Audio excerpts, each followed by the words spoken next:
Hi and good day everyone. I am Kevin Laguna Blanco and I'm going to discuss the other part of Vietnam literature focuses on the two main elements of Vietnamese literature. The two elements of Vietnamese literature are the written literature and the folk literature and have evolved consecutively and are closely interrelated.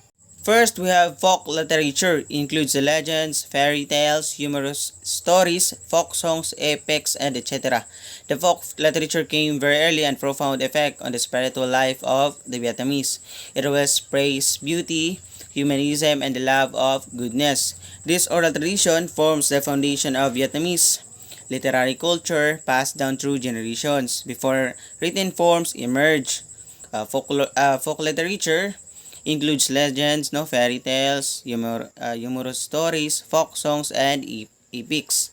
It emphasizes beauty, humanism, and a love for goodness, shaping Vietnamese values and ideas or ideals.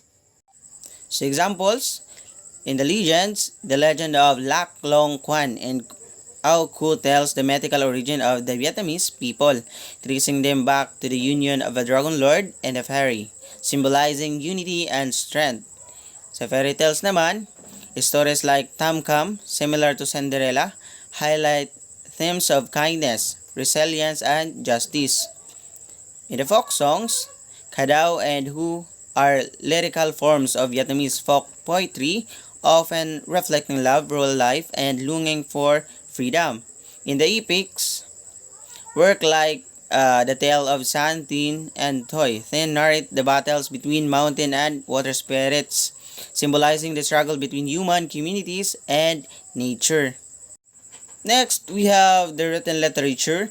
At 10th century, it served as a fundamental rule that bore the main traits of Vietnamese literature written in Han or classical Chinese. And Chunom in 16th century. Chunom literature has become well known until early 18th century. However, during 20th century, works in classical Chinese was vanished. So written literature emerged in the 10th century, initially in Han, and later in Chunam, a script based on Chinese characters but adapted for the Vietnamese language. Examples, Han literature, Dai Viet Su Khai Ton 2, the complete annals of Dai Viet, chronicles Vietnam history, emphasizing its struggles for independence. Poetry by Nguyen Thai, such as Bi Ngo Dai Khao, the great proclamation of victory over the Wu, celebrates national resistance and moral integrity. Chu Nom literature. In the 16th century, Chu Nom gained prominence with works like Troyen Khoe, the Tale of Khoe, by Nguyen Du in the 18th century. It's an epic poem reflecting themes of love, sacrifice, and societal struggles. Modern literature, by the 20th century, Vietnamese literature transitioned to Romanized Vietnamese, Hoc Ngo, with works like Dam Lac by Vu Trong Phong, criticizing colonialism and modernization. Next, we have the themes and motifs in Vietnam literature. First, love and nature. Vietnam literature often celebrates the beauty of nature as a backdrop for exploring love, longing, and human experience.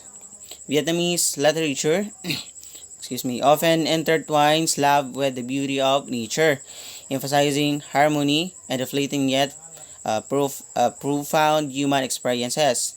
Examples, Truyen Khoi by Nguyen Du portrays unfulfilled love and human suffering amidst vivid descriptions of landscapes.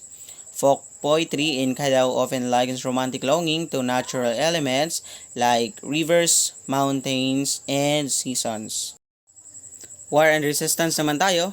With a history marked by conflicts, Vietnam literature reflects that nations struggle for independence, resilience, and spirit of resistance. Vietnamese literature is deeply influenced by its history of wars, reflecting themes of resilience and patriotism. Examples, the tale of Khoi subtly critiques feudalism and celebrates perseverance. Modern works such as Bao means the sorrow of war reflect the psychological tool of the Vietnam War while highlighting human connections and survival amidst devastation.